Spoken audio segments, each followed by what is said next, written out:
Another British artist was to develop a far more extreme image of the rock star as a glittery creature from another planet.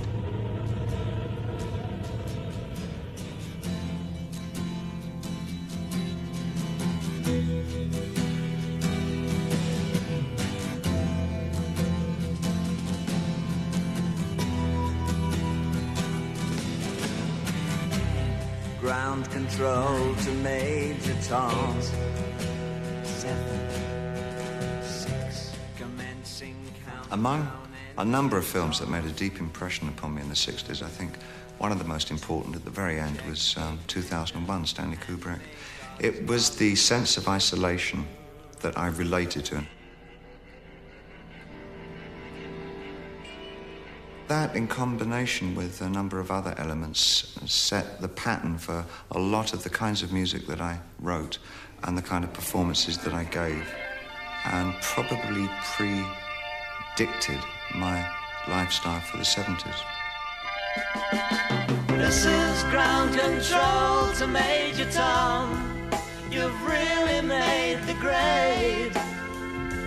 And the papers want to know whose shirts you wear. I was talking with a friend of mine not so long ago who also came from suburbia. And you're given the impression that nothing culturally belongs to you, that you are sort of in this wasteland. And I think there's a passion for most people that have an iota of sort of curiosity about them to escape and get out and try and find who one is and find some kinds of roots, you know, and both of us got out for the same reasons, for exactly that, a desperation and exhaustion with the blandness of where we grew up.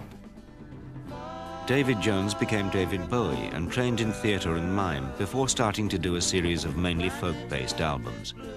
Apart from the early success of Space Oddity in 1969, his record sold very poorly, until his wife Angie suggested a bold publicity move. I knew I had a job in there somewhere, and it was a dirty job, but somebody had to do it, and I was the man for it. Or rather, I was the androgyne for it.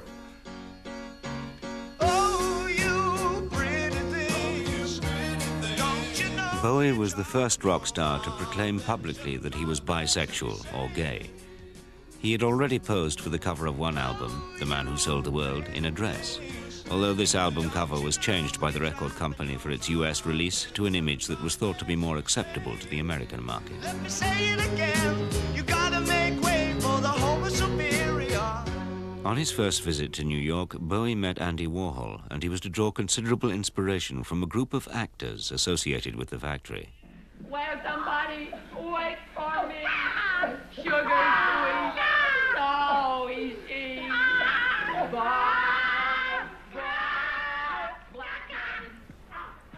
When I was doing Andy Warhol's Pork in New York, they said Pork was nothing but a bunch of naked freaks running around on stage doing perverted acts, you know. And we were going, yeah, come see the show. Anyway, when Bowie and Angela came to see Pork and she started to meet all the cast of Pork, people were dyeing their hair purple and green. Lee was coloring his hair with magic markers. We wore our fingernail polish out in the clubs. We wore our fingernail polish on the street. We dressed, you know, just as crazy on the street as we did on stage. Angie began to push David in that direction. Without any of that, David would have just continued having long, floppy hair and singing folk songs.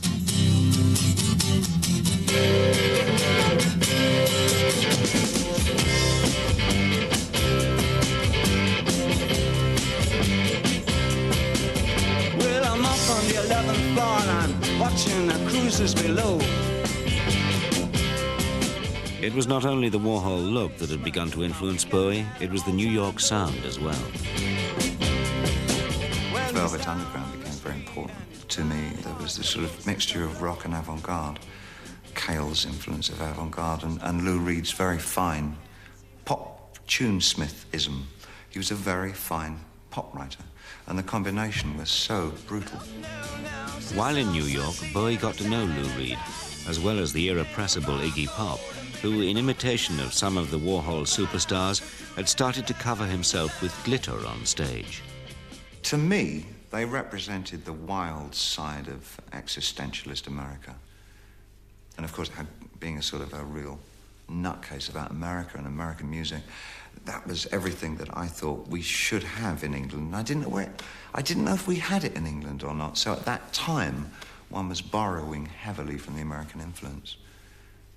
But of course, being filtered through this British system, it came out in more vaudeville, more Robert Smith than MC5. The result was Ziggy Stardust. Now Ziggy play guitar, jamming good with weird and Gilly and the spiders. Ziggy was unveiled to the British public in 1972 in a series of, at first, small concerts. Finally, Bowie had found the combination that was going to work. Special man, and then we were Ziggy's band. Ziggy kind of exploded overnight. I think the Ziggy Stardust, David had been working on one way or another for a long time. And it was his sort of alien being, his first of all, Ziggy was an alien being. He was like the stranger that we all feel that we are, except he was very beautiful and very seductive, and people wanted to touch Ziggy. David had been experimenting with a lot of looks, a lot of sounds, a lot of styles. None of them had quite clicked until Ziggy. And I think it was really once he got that haircut. Oh, yeah. Now Ziggy played guitar.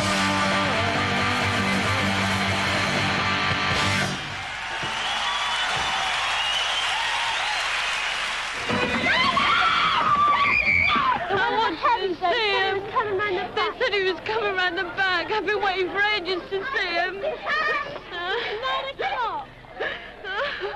Why are you so upset? He's smashing. You're David Bowie's wife, right? Yes, I am. What's it like with all these girls loving your husband so much? Absolutely fabulous. Wouldn't you love to be loved by so many?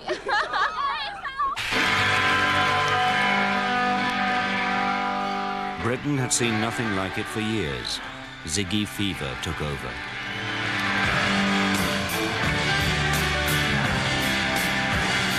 A key element of Bowie's chart success in Britain was the hard, muscular sound of his guitar player.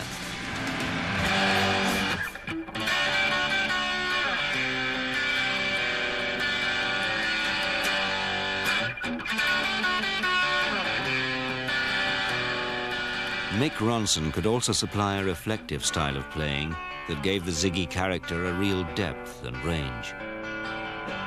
When I first heard him play, I thought, oh, that's my Jeff Beck. He is fantastic. This kid is great. And so I sort of hoodwinked him into working with him. I didn't quite actually have to tell him in the beginning that we'd have to wear makeup and all that. Because Mick came from Hull, you know, and was very down to earth, as was the rest of the Spider, you know. What do you mean, makeup? I said, well, you know, it might sort of... And so I reverted to things like, you looked very green tonight on stage. I think if you wore makeup, you'd probably look a little more natural looking. And sort of lies like this. And gradually got them into sort of, you know, areas of costume and theatre. And actually, when they realised how many girls they could pull when they looked so sort of otherworldly, they took to it like a fish to water.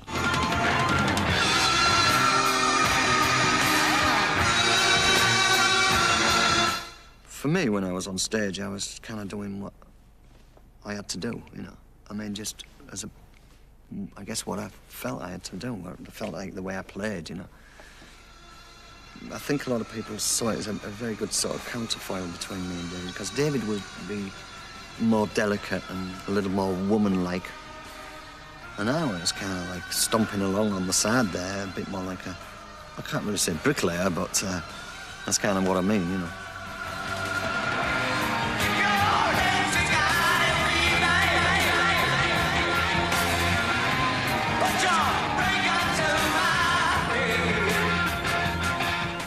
I'm very much a character when I go on stage, I feel. I mean, I... Like an actor? Yeah, I believe in my part all the way down the line, right the way down. But I do play it for all it's worth, because that's the way I do my stage thing. That's part of what Bowie's supposedly all about. I'm an actor.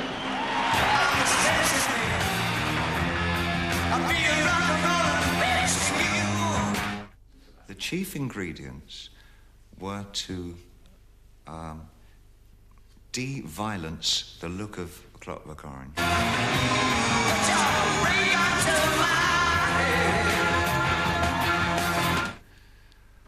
Evoke the mystery of kabuki and no theatre.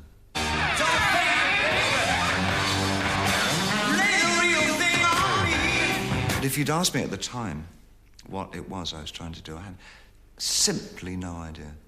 All I knew it was, and I sound like a parrot saying this, but it's true, and this otherness, this other world, an alternative reality, one that I really wanted to embrace. I wanted anything but the place that I came from. Bowie started to rely heavily on his manager, Tony DeFries, who surrounded him with all the apparatus and expense of a major star, regardless of the fact that there wasn't always the money to pay for it.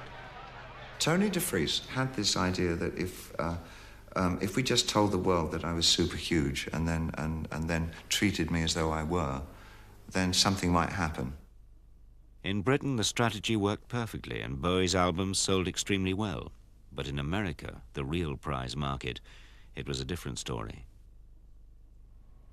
RCA Records in the States were looking for someone to bolster up their company roster, which had for years relied heavily on Elvis. DeFries sold Bowie to them, saying that Bowie would be a new queen of rock and roll to replace the king. But it soon became clear that a mainstream American audience was not yet ready for a rock star from outer space with a penchant for cross-dressing, and Ziggy made no impact on the US charts at all.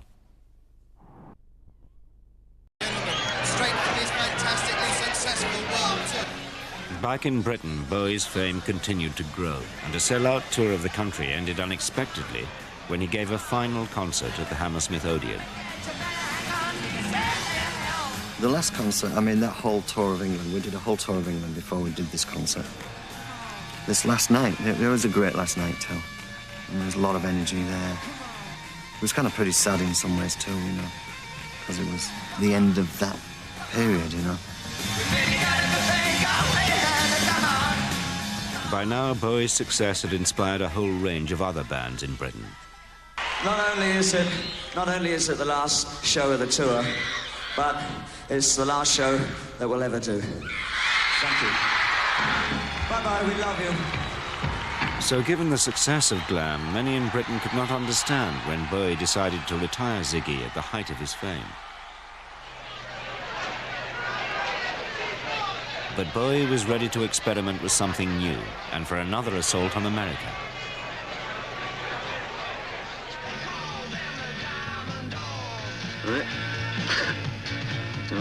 Diamond Dogs by Bowie. Available on RCA Records and Tapes worldwide. Diamond Dogs by Bowie. A Main Man production. I'm an alligator. I'm a mama papa calling for you. How was the space invader? I'll be a rock and rollin' bitch for you. For his Diamond Dogs tour of 1974, which took him right across the States, he reworked his old songs and image.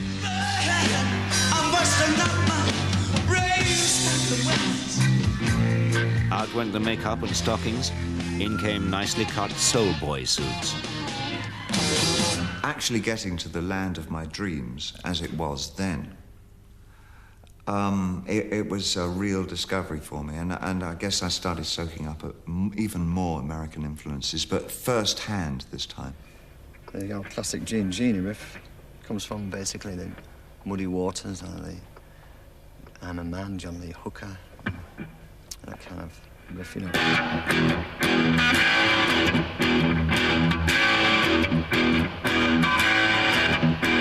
I started writing songs city by city. The one that I immediately remember, of course, is Gene Genie. It was definitely out of Detroit and focused around Iggy. An Iggy-type character, to be fully fair. It wasn't actually Iggy. But I wanted some more musical texture to go into it. And again, jazz was kind of rearing its head. And the juxtaposition of somebody who was right out of left field jazz, working with what we were doing, which was fairly conventional rock and roll, was really kind of interesting.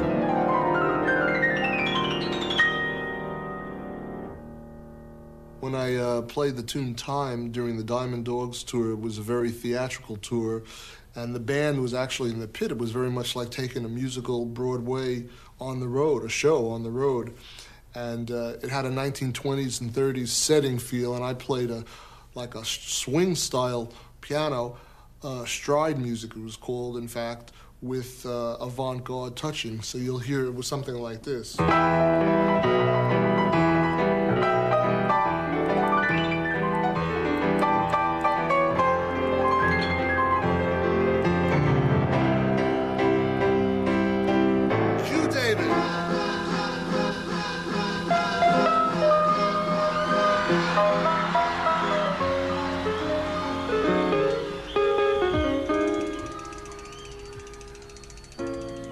Time is waiting in the wings. It speaks of senseless things. His script is you and me. Boy. The new ingredient that really started to help sell Bowie on his return to America was his revolutionary use of a full stage set. Bands had used light shows before, but this was the first time a rock star had gone to a team of Broadway designers. There were 4 towers that were the basis of the design, and they were made of newsprint that could be torn apart. So Bowie actually climbed one of these towers and destroyed the building during the concert.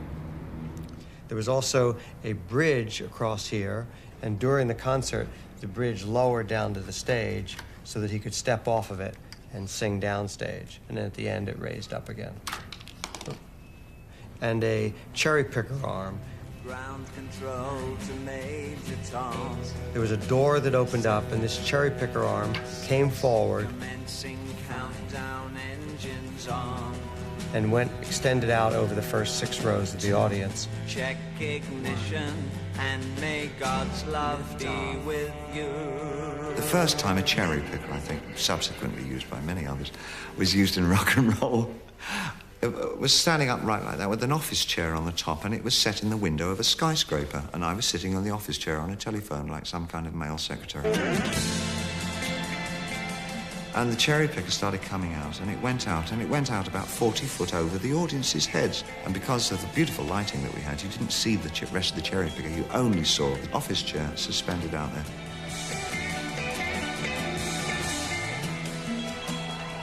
At the end of the song finished, I put the telephone back in its cradle. The bloody thing didn't go back.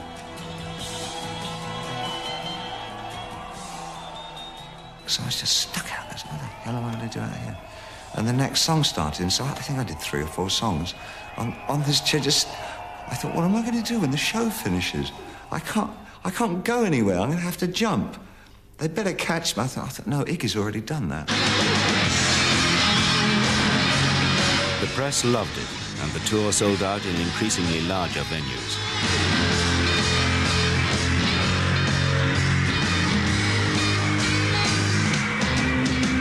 I've seen all the rest of my Hollywood highs.